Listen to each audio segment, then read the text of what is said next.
X nous conte l'histoire de la fin du monde. Deux groupes de personnes vont s'affronter pour décider du sort de la planète. L'histoire commence quand Kamushiro revient à Tokyo après 6 ans d'absence. Là-bas, il va revoir ses amis d'enfance. Et au fur et à mesure des rencontres avec d'autres personnages, il va se rendre compte qu'il a un rôle décisif à jouer dans ce combat. En effet, c'est lui qui va décider du sort de la Terre. Soit il devient un dragon du ciel et décide de protéger la Terre telle qu'elle est actuellement, corrompue et polluée, soit il devient un dragon de la Terre et décide du changement. C'est pratiquement une purification massive de l'humanité.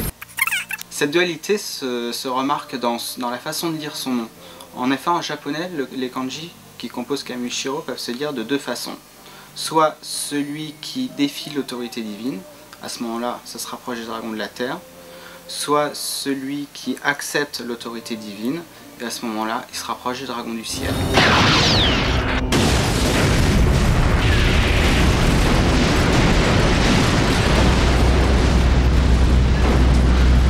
X est une œuvre fantastique, et du coup, les personnages ont des pouvoirs spéciaux.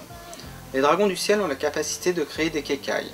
Le kekai, c'est une espèce de gros bouclier englobant le lieu du combat dans une autre dimension, et tous les dommages qui seront faits à ce lieu au cours du combat ne seront pas répercutés dans la réalité.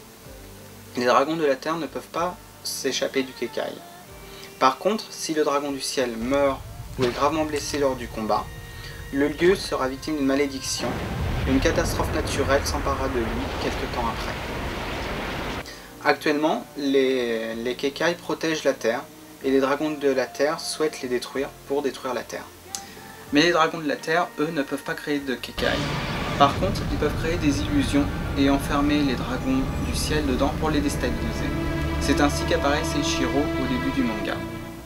Certains personnages peuvent lire l'avenir dans les rêves. C'est le cas de Hinoto, la liseuse de rêves des dragons du ciel. En échange de ce pouvoir, elle ne peut plus parler, ni bouger, ni entendre. Kakyo, qui apparaît tardivement dans le manga et qui du coup n'apparaît pas dans le film, est le liseur de rêves des dragons de la Terre. Kotori aussi peut lire dans les rêves, mais elle va connaître une fin un peu plus précoce. Kanoe, la sœur d'Hinoto, ne peut pas lire dans les rêves. Par contre, elle peut entrer dans ceux de sa sœur pour y lire l'avenir.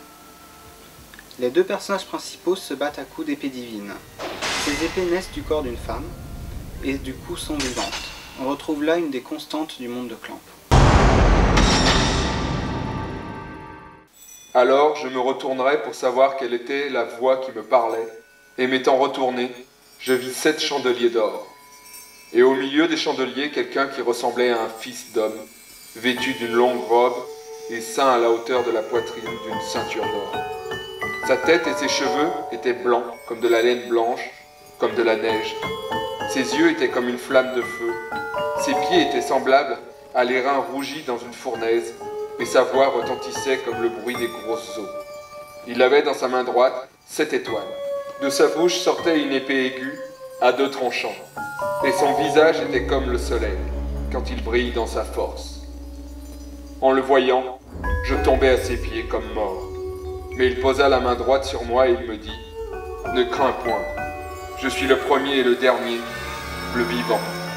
J'ai été mort, mais maintenant je suis vivant, au siècle des siècles, et je tiens les clés de la mort et du séjour des morts. Crie donc ce que tu as vu, ce qui est, et ce qui doit arriver ensuite. Écris le mystère des 7 étoiles que tu as vues dans ma main droite, et des 7 chandeliers d'or.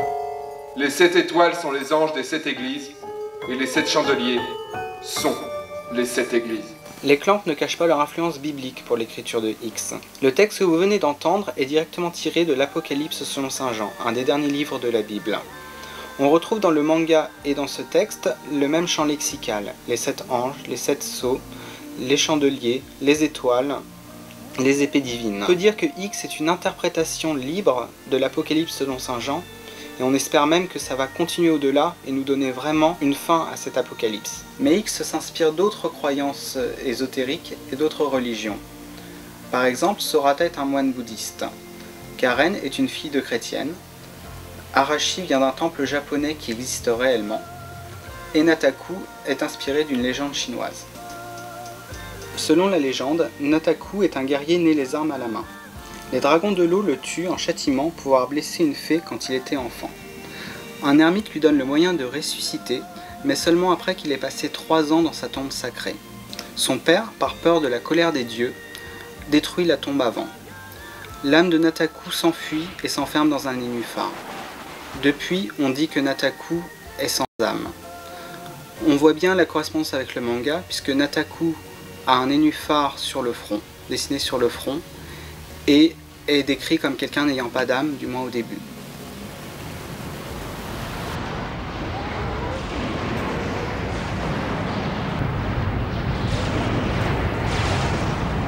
Cette culture ésotérique que les clans utilisent dans X est soulignée par l'apparition de symboles très visuels.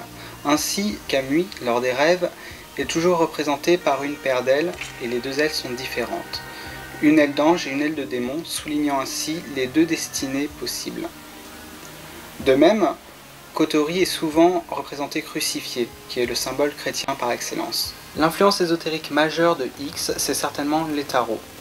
En effet, sur chaque volume du manga, le rabat comporte une représentation d'une des 22 lames majeures du tarot de Marseille. Clamp a donc redessiné chacune des 22 arcanes majeures du tarot, en attribuant à chacune de ces arcanes un personnage de X. Mais le tarot de Marseille peut aussi être vu comme un parcours initiatique. Il démarre avec la première lame, c'est le battleur. Le battleur représente un jeune homme inexpérimenté et qui a tout à apprendre de la vie. Dans X, le battleur c'est Kamui. Et en effet, quand Kamui arrive à Tokyo au début du manga, il est inexpérimenté. Il a tout à apprendre du monde qui l'entoure puisqu'il ne sait pas ce qui l'attend. C'est au fil des rencontres avec les autres personnages, autrement dit les autres arcanes du tarot, qu'il va apprendre ce qu'il doit faire exactement. Ainsi, il va rencontrer Inoto. Inoto, c'est la papesse, la 2e lame majeure du tarot de Marseille. Les clans ont pris un soin tout particulier à faire associer chacune des lames majeures du tarot avec chacun des personnages de X. On ne peut être qu'admiratif devant la ressemblance entre le caractère de chaque personnage et l'interprétation que l'on doit faire de chaque lame du tarot. Et même au niveau graphique, on retrouve le même code dans chacun des 2 supports. Par exemple, Kotori apparaît sur la carte numéro 6, l'amoureux. Au niveau du divinatoire, cette carte représente un choix pour le consultant à faire entre 2 chemins. Or, dans X, Kotori est celle qui va amener Kamui à faire le choix entre les 2 destinées qu'on lui propose. Le titre de l'œuvre, X, est assez mystérieux, et plusieurs hypothèses ont été avancées pour essayer de le comprendre. X peut d'abord représenter la croix chrétienne. Ça peut aussi représenter un croisement, le croisement entre les différentes religions, les différentes croyances, la science avec les croyances ésotériques. Ça représente aussi le croisement des 2 épées divines de Kamui et de Fuma. Ça peut représenter le X d'une équation, l'inconnu, donc l'inconnu du destin pour aller avec l'œuvre. Enfin, ça peut représenter le chiffre 10, qui ferait suite au 9e livre de la Bible et donc qui continuerait l'Apocalypse selon Saint Jean. Le croisement le plus important est certainement celui entre toutes les œuvres de Clamp. On retrouve tout d'abord certains lieux communs à d'autres mangas, comme le Campus Clamp qui regroupe tout le cursus scolaire japonais. On retrouve aussi la Tour de Tokyo qui marque le début de beaucoup de mangas des mêmes auteurs. On retrouve aussi d'autres personnages qui apparaissent dans d'autres mangas. Les 3 détectives qui apparaissent dans le manga X apparaissent aussi dans Clamp School Detective. Et surtout Seishiro et Subaru qui apparaissent dans Tokyo Babylon.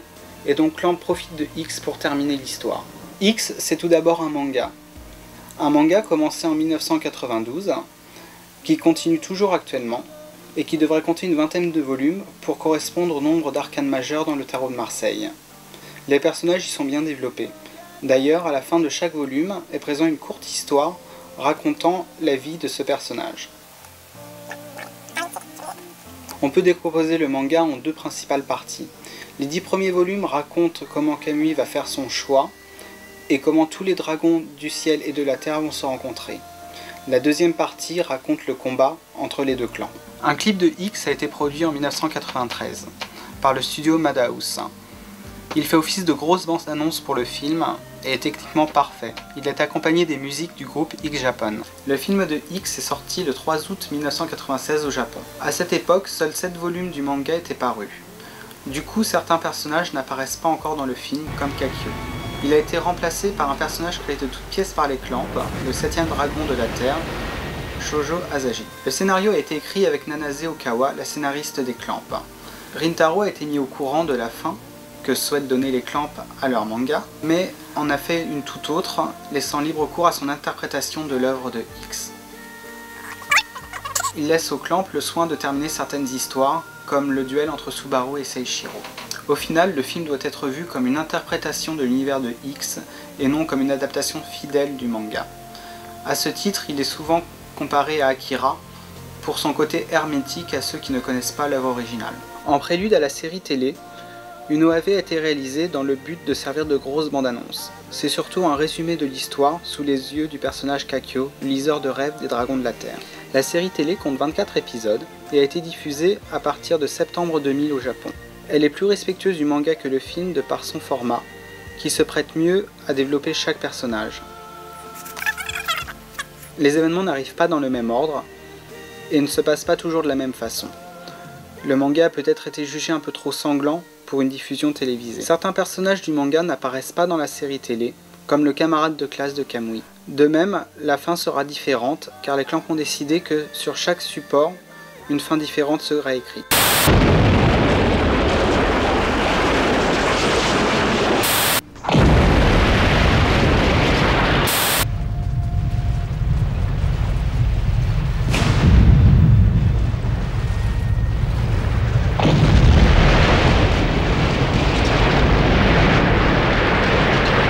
L'histoire nous est contée du côté des dragons du ciel, et certains dragons de la terre nous paraissent même antipathiques. Pourtant, au fur et à mesure que l'on avance dans l'œuvre, on peut se demander lequel des deux clans a raison, et du coup lequel va gagner. La question que pose X ne sera-t-elle pas finalement: est-ce que l'humanité mérite d'être sauvée? Est-ce que l'humanité mérite d'être sauvée? Mérite d'être sauvée. Mérite d'être sauvée. Être sauvée. Être sauvée. Être sauvée. Être sauvée. Être sauvée.